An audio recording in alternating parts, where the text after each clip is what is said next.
My name is Jennifer Layke. I'm the director of the Institute for Building Efficiency at Johnson Controls. So I'm going to be wearing two hats today. First, I'll be helping moderate the panel, and we'll begin the panel shortly. And secondly, I'll also be making a few remarks as I had already been prepared to be a panelist on this session. So with that, let me just open up by asking each of our panelists to provide you with a quick introduction to themselves, their company, and to the opportunity that they'd like to speak to you about today. And then we'll provide another minute to make more in-depth remarks about some of the solutions that they are pursuing. So I'll pass the mic down and let everybody do an introduction. My 2.5 minutes of fame, right? Just introduction, okay, right. Yeah, my name is Bruce Haase. I'm responsible for climate, for business engagement within the Global Climate and Energy Initiative of WWF, one of the sponsors of this event. So very happy to be here.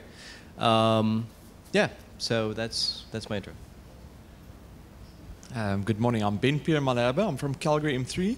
We're residential developers and we're specializing in the integrated development market, which is the fully subsidized, the social and rental, and the entry-level affordable component of the market. And we've got a pipeline of about 30,000 units to construct over the next couple of years. Good morning, my name is Rainer van Loon. I come from Düsseldorf in Germany. I'm working for the Energy Agency of the federal state of North Rhine-Westphalia. Thank you. Hello, good morning. I'm Tomasz Kotecki. I'm from the Mexican Housing Commission. We develop projects for social housing mostly, subsidize, develop standards, and actually also push forward the market into the directions that we want it to go. Good morning, my name is Escobedo. I'm from Arcelor Mittal. We are the biggest steel and mining company in the world. We are major suppliers for the construction and building industry. Thank you. All right. Well, as you can see, we've got a diverse panel who come from and bring to us a variety of different experiences, different positions within the building and construction industry. But let me open by providing you with a little bit of what I think is important context for us this morning. First of all, we've been looking very closely, all of us, at the trends around urbanization, urban growth, the construction industry going through rapid acceleration, especially in emerging economies, and the challenges associated with managing and retrofitting and renovating the building stock in developed countries. Part of the context for that sets the stage for our comments this morning. Here at the COP17, and in these calls today, we're talking about how to make the transformation to low-carbon development, to buildings that perform and manage energy with minimal environmental impacts and provide the social benefits that we seek out of the built environment: safety, comfort, health, security. I think it's important that we begin to think about this from a holistic perspective, and I'm going to ask each of the panelists to share with us a little bit about their company's approaches, the strategies, and the goals that they have in terms of their opportunity in the built environment. So I'll give everybody 2.5, 3 minutes to make their remarks in terms of the strategies, projects, and opportunities they'd like to share with you this morning. Okay, yeah, I represent the planet, so it's a pretty big company. So I'm going to try and give sort of the context in which we see building and construction and why we think that's a really important industry or area that needs to be addressed. Basically, there are 3 points that I'm going to bring up in this 2.5 minutes. One is the enormous potential that building and construction has. The second is that it's something that can happen now, and that because there's existing technology and there are a lot of things that can happen with negative cost implications, which is a good thing. And then the third point being the urgency to act now. So regarding the potential, if we look at based on the statistics from 2005, 30 to 40% of the global primary energy use is linked to buildings. That's huge. I mean, I come from the marketing background, and one of the things you first look at when you approach something is how big a market is, what the potential is, and what the ability is to make a difference there. And I think the building and construction area is one where if you have one of those typical Boston Consulting Group 4 grid things, that building and construction is up there in the upper right-hand corner with an enormous potential to make a difference, and an ability to do that even with the existing technologies we have now. Residential floor space will double between 2000 and 2050. So there's a lot of potential in terms of new build there. For commercial space, that's 3.2 times. So that's a factor of 3.2. So sorry, factor of 3.2. So that's really big as well. That's important. So yeah, so that's why there's this enormous potential and why it's something that can happen now. In terms of the reason why it's possible, you see that a lot of the solutions are already out there and just need to be deployed. There are just some barriers that need to be addressed, and hopefully we'll get to some of those barriers during the discussion part of this thing. There are relatively low mitigation costs. If you look at the cost of deploying energy, new energy technologies, for example, it's relatively low. It's about €5 per ton of CO2, which is very low. It's below the cost of the carbon markets right now. So a lot of potential there. The third point was about why it's urgent to act now. If we look at the emissions from 2010, in spite of all of our, as companies here and organizations, as government, in spite of all of our best intentions, global emissions increased in 2010. And it looks as if in 2011 we're heading in the same direction. Now, in a situation where we realize we need to reduce 80% of our emissions by 2050, we're heading the wrong way. And something really needs to change, not incrementally, but dramatically. And that's what needs to happen. So, and particularly why it's important to act now is because of the lock-in use. Every building that's built now will stay around for, depending on where it is and how it's used, for quite a while. So if we don't fix the technology now, it's going to be a real problem. So, and 80% of the emissions are in the use phase. So if we don't fix it from the beginning, we're going to have some real problems. So I think I'm up to my 2.5 minutes, so I'm going to pass on. Thank you. I just want to quickly touch on we're residential developers, and there's two ways of doing residential. One is the renovation and one is new build. In our country, we're still doing a lot of new buildings. And if you look at urbanization, as we discussed earlier, there's a lot of people flocking into the cities, and it becomes the responsibility of the metros to house these people. Now, one thing that we're seeing happening over the last couple of years with the new Building Act, or building regulation that's been implemented in 2008, that came effective in November this year, it will be regulated. And I think the biggest difference you'll see in our industry is that 50% of all geysers or heating systems needs to be alternative, whether it's solar, heat pumps, or we're moving away from that. And I think the biggest drive here is to say we need to go in partnership with government. This is a PPP, or a partnership between public and private sector to get this implemented. When you do a town where there's 4,000 or 9,000 units in a town, we make a big difference. And I think we've got a responsibility to make sure that whatever we construct there is responsible. Two things that's happening now is we need to level the playing fields. We must make sure that the guys that's actually going green and energy efficient is not penalized by that. We're playing in a very low end of the market with social housing and fully subsidized, and it's all price driven. So as soon as you do any alternative building technologies and it comes at a price, you're getting penalized, and there's not a level playing field compared to your competitors out there. And the two things that we've seen happening now is you can either be incentivized. If you look at the new Energy Act, there is an incentive on the table, and the second one is to regulate it, and that's through the new building regulations to ensure that people actually comply to that.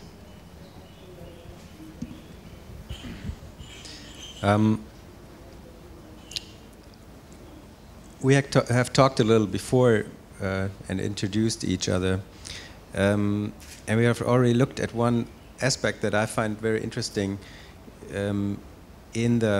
In the developed countries, you have mostly refurbishment of buildings. The building stock is already there, whereas in the developing world, of course, you have a lot of new housing and commercial buildings. Now the question is, how do you make all these buildings energy efficient, right? To save energy, to save the planet. And this is, of course, connected to culture. The way of building homes and of building buildings is different in different countries and in different areas of the world. And you cannot just go ahead and say, well, we raise the standards, the zero emission building is from now on what you have to do. This is just not realistic, it's not possible, and it is, of course, attached to cost.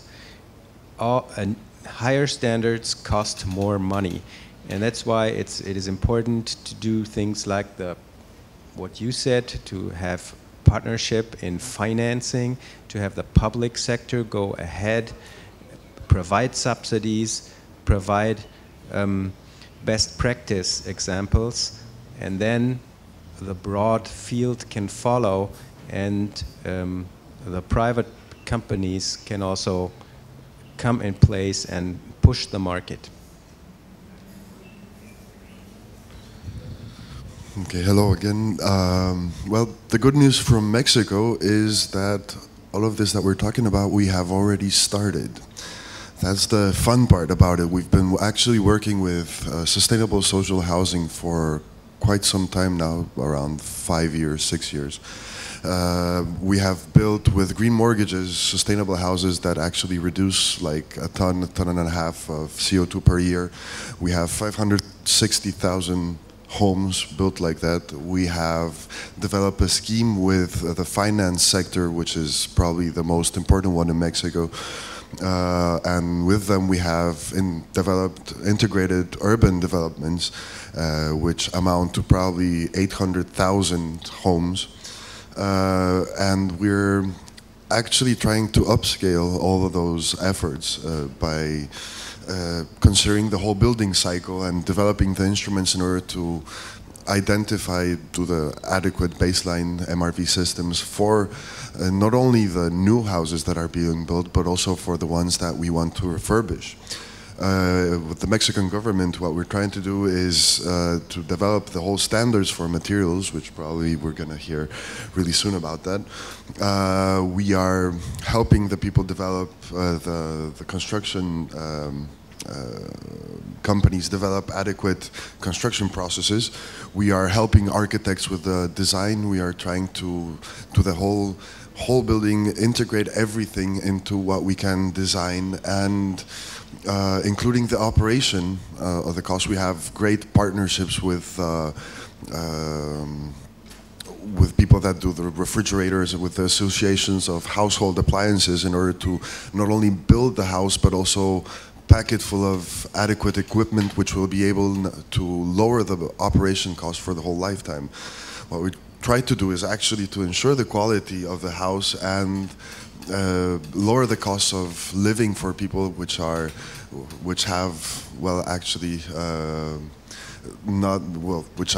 make up the least favored part of the Mexican social scheme. What we are also moving to is toward energy efficient urban areas. We're dealing with transport, green vegetation, green roofs. Because one of the things that we try to do, since Mexico has spread so much, people sometimes drive for 2.5 hours to work within the city.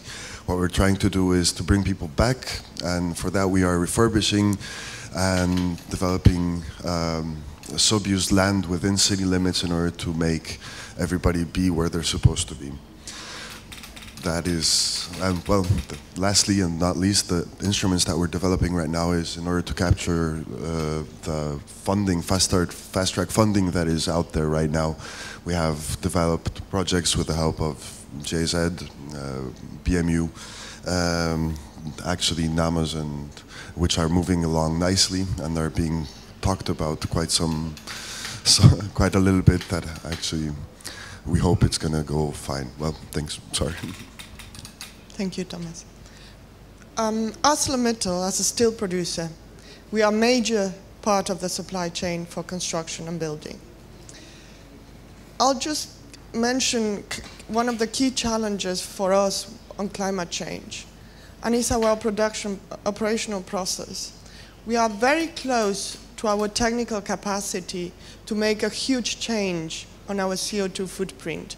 Most of it has been done already in the last 30 years. But we recognize a commitment to participate with our customers, with our users of our product. And one key point that we raise all the time about the steel products is the capacity of recycling.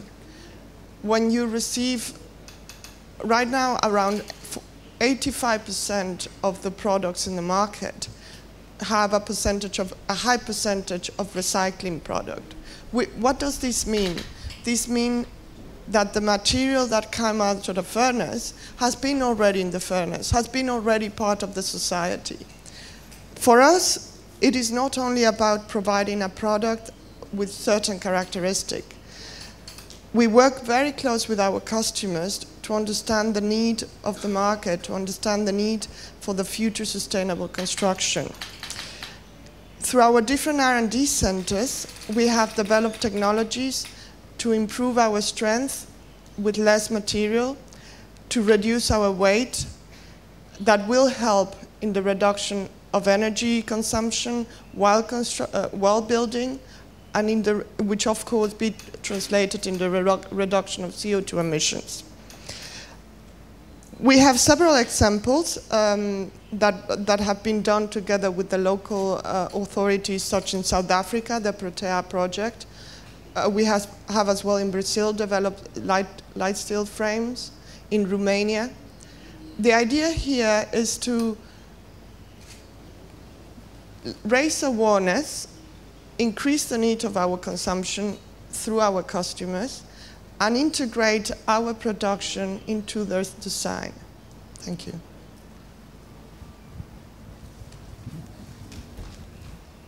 Wonderful. I'm going to take off the moderator's hat and share with you a few comments and approaches that Johnson Controls has been pursuing and the Institute for Building Efficiency has been researching. So I represent the Institute for Building Efficiency, which is a thought leadership and analysis platform for us to talk about what we are doing in the market from the perspective of how to accelerate the deployment of energy efficiency solutions around the world. We do two projects that I wanted to just highlight for you today that I think are going to be useful.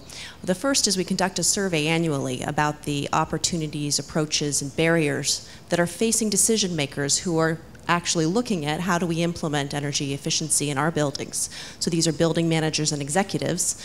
And there are four things that I wanted to highlight that I think are relevant to the question of how we do transformation.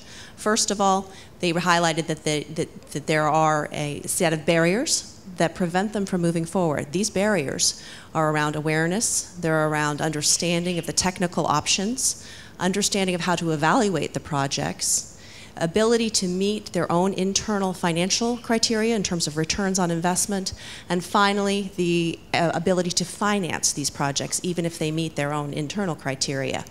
Those 5 barriers are actually really instructive in terms of how we create change from the policy perspective, from an industry perspective, and from an individual provider perspective. Those 5 barriers can be addressed by creating additional engagement around the technologies and approaches, programmatic approaches that allow for these types of solutions to move into the market, financing approaches, as we're talking about here through the Green Fund or other types of implementation vehicles, multilateral development banks, bilateral assistance programs.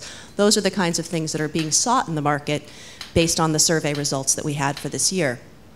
The second thing that I'll highlight about how we see this challenge through the survey is around what motivates these decision makers. The first and most significant motivation, the driver for them, is energy cost savings. They need to be able to experience the cost savings. They need to know how to evaluate the cost savings and what to expect. The other biggest motivator this year in the global survey, and this is slightly different than in other years, was government incentives and rebates. In fact, the role of government is in 2 different places, one in the incentives and the other in the regulatory approaches. This year in our global survey in 2011, the incentives and rebates approaches were much more dramatically a driver for changing behavior of these decision makers.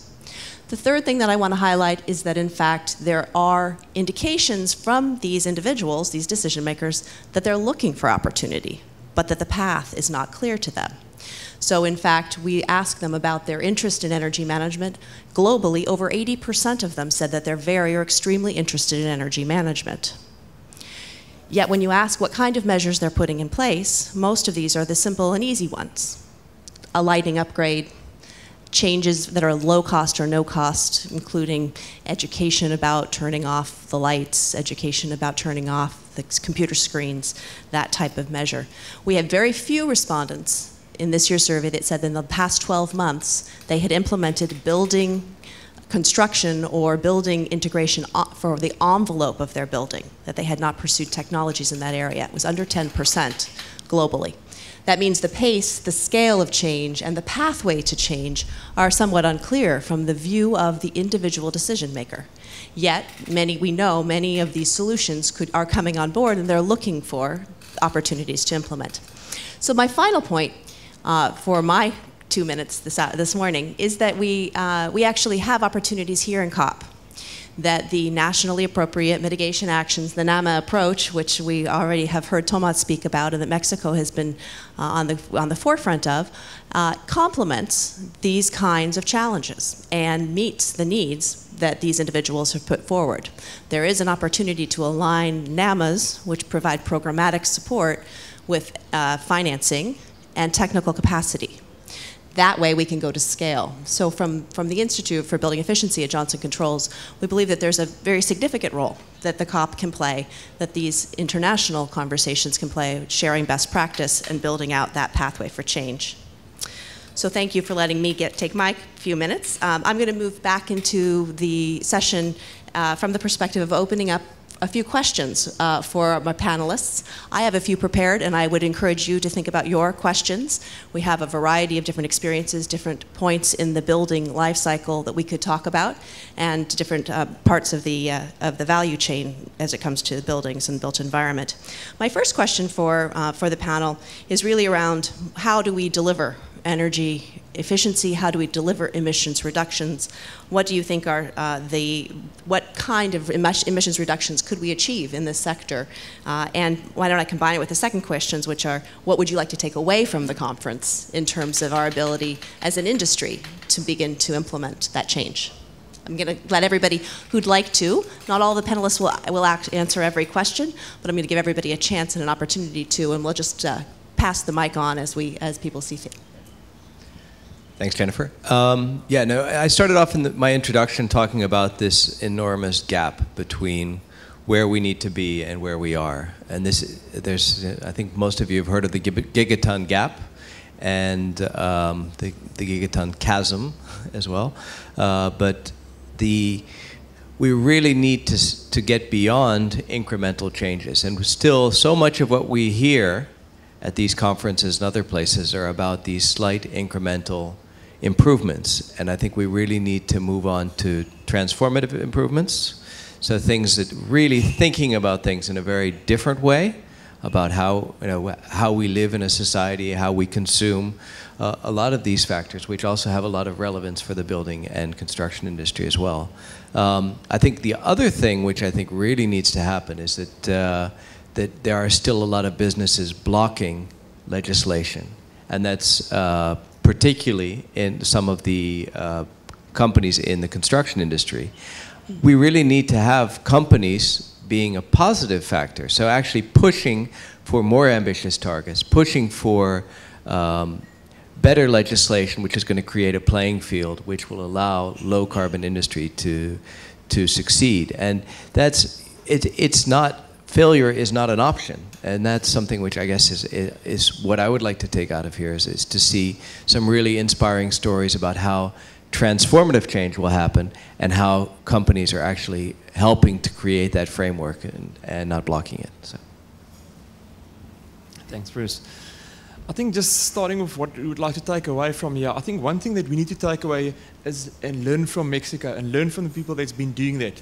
I think this has been coming for a number of years all over the world, and the developing countries are all doing this. We haven't got the luxury of taking 40 years to go down this path again. And I think the biggest constraint we've got as developers and contractors in the country is to say everyone is trying to do his own thing. Everyone is trying, and we're not learning from each other. We're not sharing enough from that, and we're not learning from the guys that's been doing this for a while. I think what you currently see happening is with the new building regulation out and the new Energy Act, we know where we need to go. We all know where we should end up eventually, but we haven't got 10 years to work our way towards that. We need to go into partnership with government and in partnership with people that's done it before and say, how do we actually implement this and implement it fast? I agree with what you said, although of course we are facing a reality that is multi-layer and it's complex. And I want to let you know about two best practice examples, projects that we have started in our region. In Germany, we have the fact that actually the space that a typical person has as a living space is nowadays 45 square meters of living space. And that used to be only 35 square meters of living space 20 years ago. So the comfort is rising, whereas the energy efficiency is also rising. Only the energy efficiency rise needs to be faster, much faster. We have this development in other sectors too. People need more electrical appliances, computers, air conditioning at home compared to what they used 10, 20 years ago. In Northern Europe, for instance, sometimes we have summers that are hotter now, maybe because of climate change, maybe not, but it is a fact. And people nowadays tend to implement cooling into their homes. Well, this is a development we cannot allow to happen, because cooling buildings typically happens, of course, powered by electrical power, and this electrical power is much too valuable. We cannot waste it on cooling homes, at least not in areas where you typically don't need it.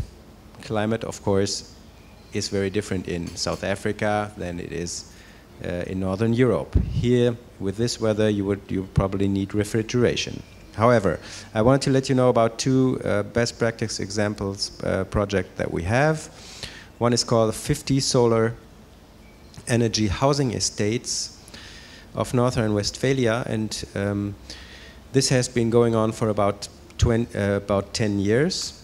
The goal is energy efficiency by reduction of heat demand and the use of solar energy.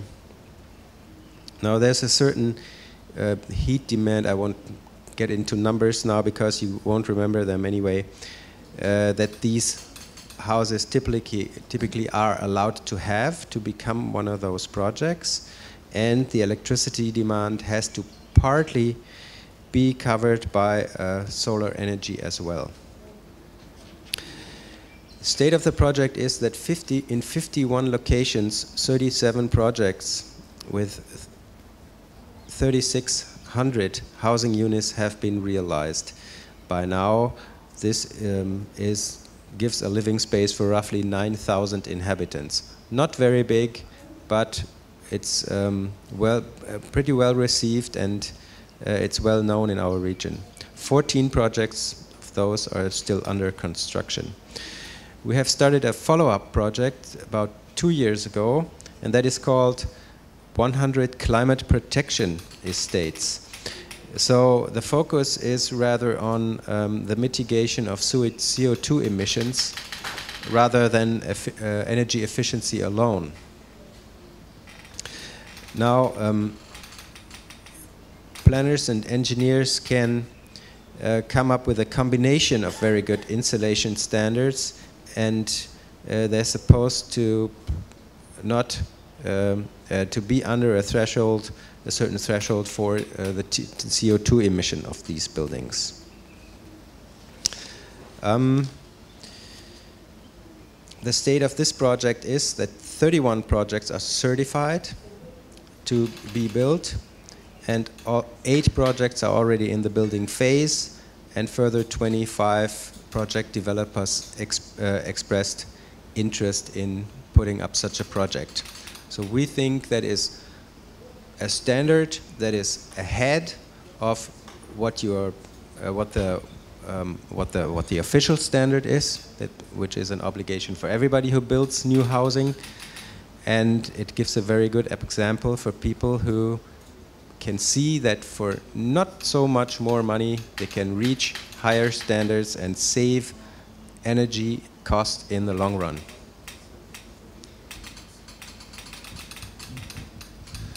And saving costs exactly is what will eventually make all of this fall through, because, for example, in Mexico, green growth has become a business. Green buildings are a business. I mean, the size of the market is huge. We are building 600,000 homes per year, and those are our potential targets only for new build houses. Just really briefly, and I think following the interventions right now, what we have actually considered is that what we want to do, for example, green mortgages, they reduce 48–50% of the operation costs for low-income family in Mexico. That is quite a substantial amount. People, well, even though the new houses had to include a heater, a gas heater, they used to turn it off, and they did not take showers with gas. They didn't want hot water to take a shower. What we have placed is solar water heaters, and now everybody is happy in taking a free solar shower. We saw last night, if any of you guys had a chance to visit the Cato Manor project with the South African Building Council. They're doing interesting things, and that's exactly the same idea that they had. Solar water heaters right now are giving hot water to people that didn't usually use it. They didn't have access to it. What we are doing is actually arriving at an average savings for a common household of around $30 per month. And that actually, what it does is it actually increases the repayment capacity of people that are getting a mortgage. So Infonavit, Hipotecaria Federal, which are the financing institution in Mexico, they give slightly bigger credit to people that are buying a house in order so that they can buy houses with green technologies, which costs roughly 20,000 pesos, which is $1,600. 1,700, and the people, through their savings, they have an additional amount of money through which to pay or repay the mortgage agreement, and that is actually one of the factors with which we have started. The second part that we have seen and we are identifying and trying to tackle right now is that Mexico subsidizes to a great extent electricity and water. What we're trying to figure out is a way in which to, instead of giving a direct subsidy for this, we would like to reduce the consumption of these, of both electricity and water, and give the initial subsidy for the house, not to the operation, not to the water, not to electricity. In that way, we can put the whole amount of money in an initial phase so that we can pay the incremental costs of what we're developing and building, and then pass on the benefits to the user. Well, that's basically what we're trying to do. Okay. Thank you.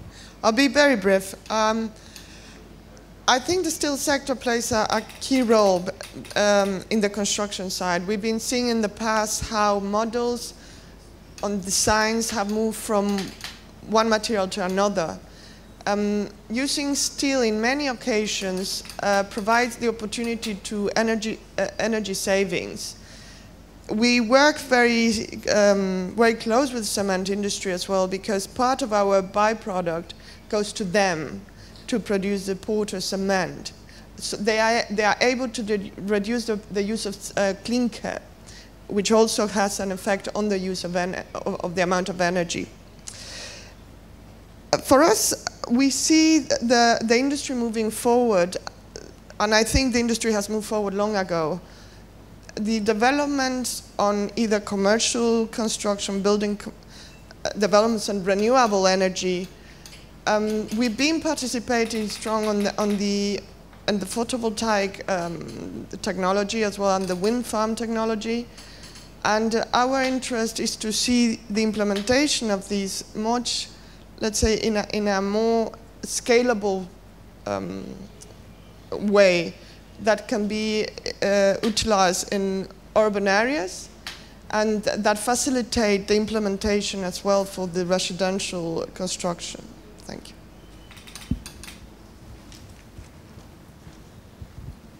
So let me ask one more question, and then I'd like to open it up for our participants to ask questions as well.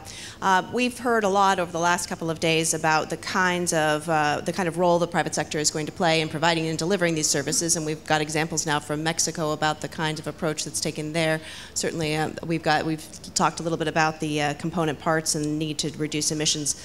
I wanted to ask about the infrastructure, the vehicles that we'll be able to use, public-private partnerships, loan funds, urban development and planning programs. What are some of the most promising initiatives that you see for achieving those goals, for achieving our goals?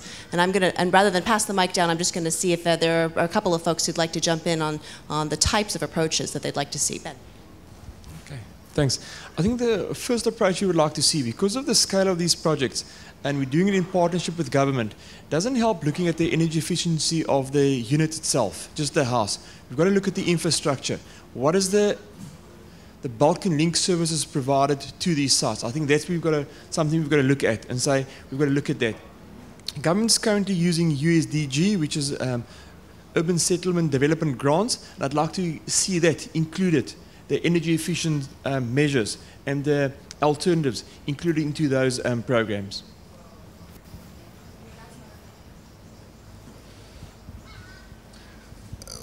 There is only so much that we can do, especially in social housing, as towards energy efficiency. Right now, the figures that we're seeing is reductions of 0.5 ton of CO2 per year. The second part that we are tackling right now, and it is very promising, is the urban scale. The urban scale, the development of adequate housing developments which will be able to have more green spaces, have integrated urban services, which is a concept that we're trying to develop, and that is our next project. We're trying to develop USCO schemes, which is the next ESCO, but on urban levels. We're trying to integrate hot water, electricity into integrated services and lower the cost. We have noticed that there are a couple of flaws in giving each person a single energy efficient renewable energy kit, because everybody has to take care of it, and not, especially in houses which have poor education schemes, then it's kind of difficult to maintain compact fluorescent light bulbs, for example, and to have people buy them again once they're broken. So the integration of services is probably going to be the next major project that, well, it is already, that we are developing and trying to get even greater savings over time.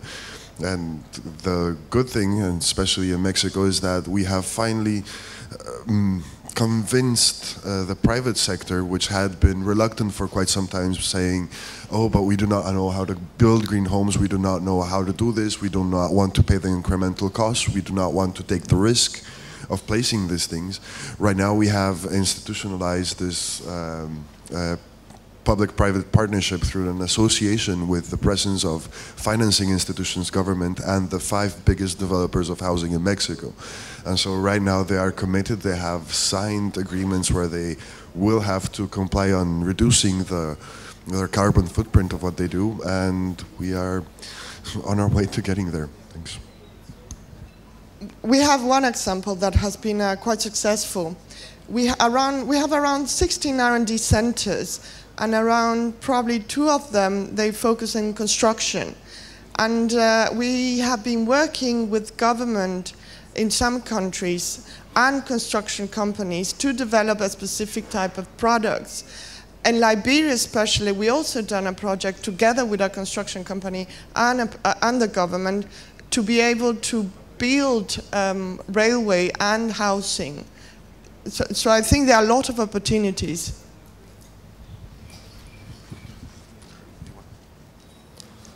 I'd like to open it up for questions from the audience, and we have a gentleman here. I think we'll have a mic coming towards you. If you'd like to keep your hand up, and please introduce yourself and we welcome your question. Hi. My name is Issa Basha. I'm from Growth Point Properties, and I also represent SAPOA. I've got two questions. One, I'd like to start off with on the residential market. As we probably understand that currently in South Africa, most of the major banks hold significant bonds with all the residential properties. And very easily they have the ability to assess which of those clients have the capacity to actually service those bonds without risk. A real driver to change is not going to come from the public's initiative themselves. But if the banks were able to provide some mechanism that will allow people to migrate to more energy efficient homes, greener homes, and the costing of that is factored into a model that allows them to pay it off through their savings. So a similar type of model as you would have in terms of performance costing ESCO model, I think we'll see far more traction. But until that change doesn't happen, individually, homes, you're not going to see too much of change other than those who are in that affordability bracket or very committed. So that's the first one I'd like to put to the panel. The second one is, one of the challenges of property owners is the whole dilemma, and it's an international phenomena, with landlord versus tenant. Now, I've had a chat to the two big EXCOs that play in the United States, and Honeywell and Johnson Control. And I'm still waiting for an answer, and I think the jury is out. How do you find the right balance mix between providing initiatives which are of a capital nature, with the landlord having no mechanism to recover those expenses? And currently in the South African context, greening energy efficiency is not an asset-enhancing initiative. So it does not improve the asset value of your property, and as a result, there is no inherent value for the landlord. And there is no current demand in South Africa, other than the few international players, for greener space or for more energy-efficient space where there's a premium on rental income.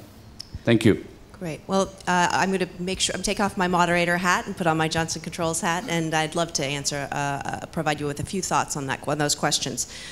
First of all, let me just say that I think you've absolutely identified two critical parts of the barriers category.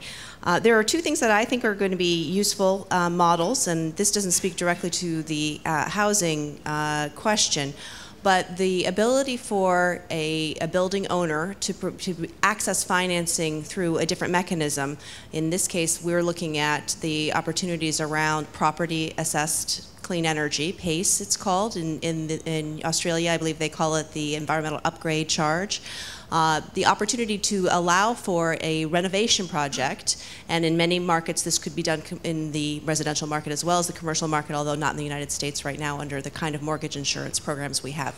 But if you can renovate your home and pay it back over time on the property bill, it unwraps the challenge that you have if you think you're only going to be owning that building for 5 years. And in the commercial market, that's important because many building owners are reluctant, for several reasons, to pursue those energy efficiency savings projects. If they believe they're only going to have the building for 5 years and there isn't an increase in asset valuation, they may be reluctant to take those improvements.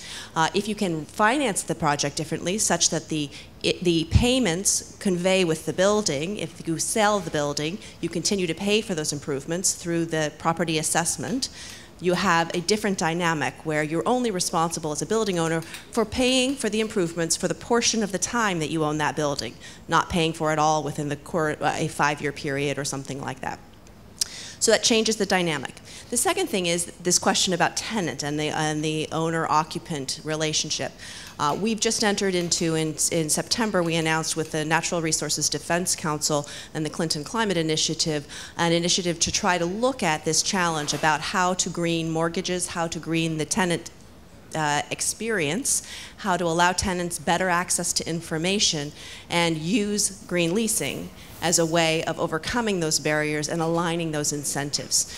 There are a lot of experiments like that going on right now in different types of urban settings. Now, for a variety of reasons, different leasing structures in different markets. These may or may not be replicable across the entirety of the stock. But I do think they're good examples of how you can align incentives if you have a different relationship via a lease structure to allow for the tenant to benefit from any energy improvements and, in fact, from very good management practices in their own space, and how to align the building owner, if they actually would like to undertake improvements, how they can pass on some of those costs and the savings to their tenants. So there are examples and initiatives that are underway. We haven't gotten to scale, or we haven't built out that transformative part, and we're going to need additional inputs and resources to do that. I'd welcome the opportunity to talk more about this. Anyone else like to comment? Mm-hmm. Thanks, Jennifer. I think the first thing, you're 100% right. Without the banks, we're not making any progress. We need to include the banks in this. And I think the education process has got to go both ways. The end user, the owner of the house, and the financial institution as well.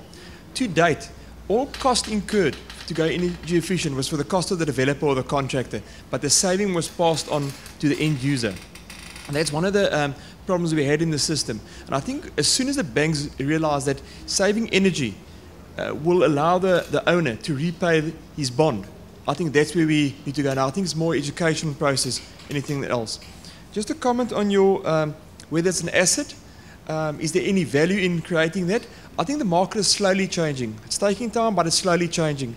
If you look at the biggest reason why anyone in this country leaves social housing, if you look at their exit interviews, it's because they can't afford their electrical bill. They know what they're in for going into the unit, they know what their monthly rental will be, but they simply can't afford those astronomical electrical bills at the end of the month. And for the first time, the owners of these buildings, of these social housing units, realize their value by saving energy and making it affordable to the end user.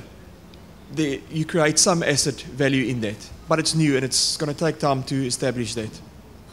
I think, unfortunately, there's not enough of these units that's implementing energy efficient measures as yet, so it's very difficult to measure. But if you look at the new buildings going in with heat pumps versus with a saving where 50% of the energy saving can be passed back onto the tenant itself, then you start adding value into your unit.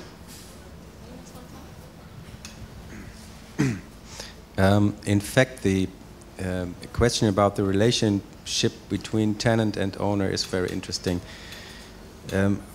What needs to be done, I think, is that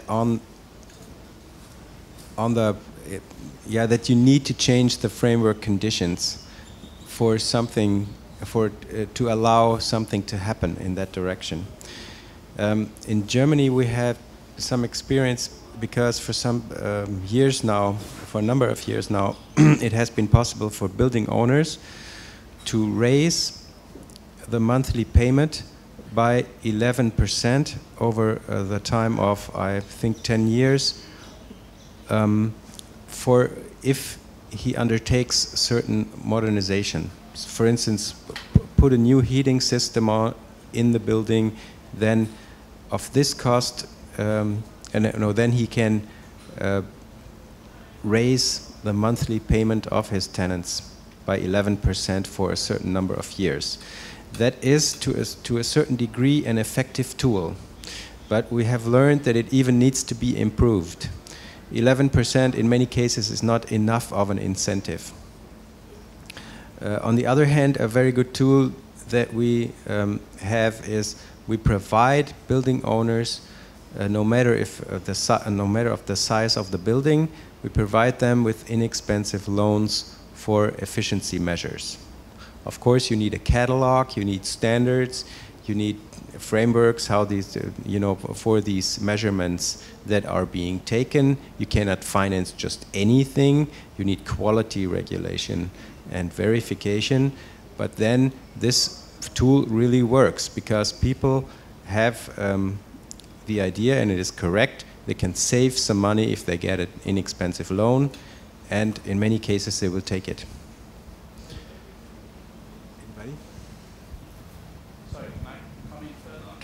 Sure. We have time for one more question, so your comment should be very, very brief. What I just wanted to say is our own experience in terms of what we've done about this is the first step is I agree. We need some form of green leasing, and therefore we've developed a green addendum to the existing lease, and we're currently in the pilot phase of implementing that. The Green Building Council of South Africa is also in the process of developing a green lease, a green guide, which will help the market. And the third part is the fact that you need to be able to benchmark. And as a result of that, the Green Building Council, and we are partnering with them, is busy in the process of developing an energy benchmarking tool. And that obviously will help. But the last comment is the fact that one of the challenges in the South African market is that our average lease profiles are about 3 years, which allows you a very short time with the tenant to give them value from day one while recouping costs. And if you cannot give somebody value from day one, and getting back to your residential model, it's well and good to say you can finance it, but if the tenant and the owner doesn't see a value that makes his life easier, you still face the same challenges where the costs are going to eat away and erode his ability to service his debt. Thank you. Thank you. I believe we're going to have to just have 1 minute of closing comments, and then we'll be able to close. Unfortunately, we are out of time, and I see we need to move on to the next session. So although there are, I know, more comments and questions in the audience, we'll have to hold those and continue our conversation after our break. So please, let me give the panel an opportunity to make a final remark. One wish, one hope, one aspiration, one lesson or message you'd like to share as we close. Yeah, just that we, coming back to the message I had earlier, that we really need, the enormity of the challenge, and that we really need to fix this. It involves looking at cities, as we look at how, about 80% of the new construction is going to be in China and India, how those are going to function, and I know that some companies are already starting to look at that. Also the link to renewable energies, it's all very integrated, and we need to have some tied-up thinking. Not blocking, working together. Thanks, Bruce. I think the one message from my side is say, we'll learn from each other. We'll learn from the guys that's been doing that for a while. And I think that's important. We've got to look, and we've got an opportunity in South Africa. If you look at over the last 17 years, 1 million houses have been constructed in this country. If you look at the backlog, just affordable housing and the fully subsidized housing, the big backlog we've got, we can actually make a real difference, because there's a big component of this market still be developed. We're developing countries, so it's the right time to do it now.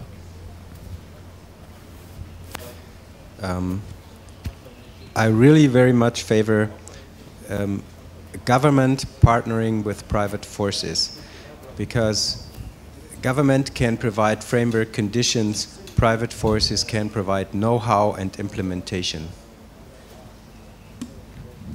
Well, actually, the last remarks would be, well, actually, green homes, we can act now. The only thing is to have everybody align their wills in the same direction, and that is not easy, but it is possible. We did it in Mexico, we can do it anywhere. Thank you. I would challenge you to think out of the box. Include your suppliers. We have the capacity to change characteristics of the products that you use. Work with us.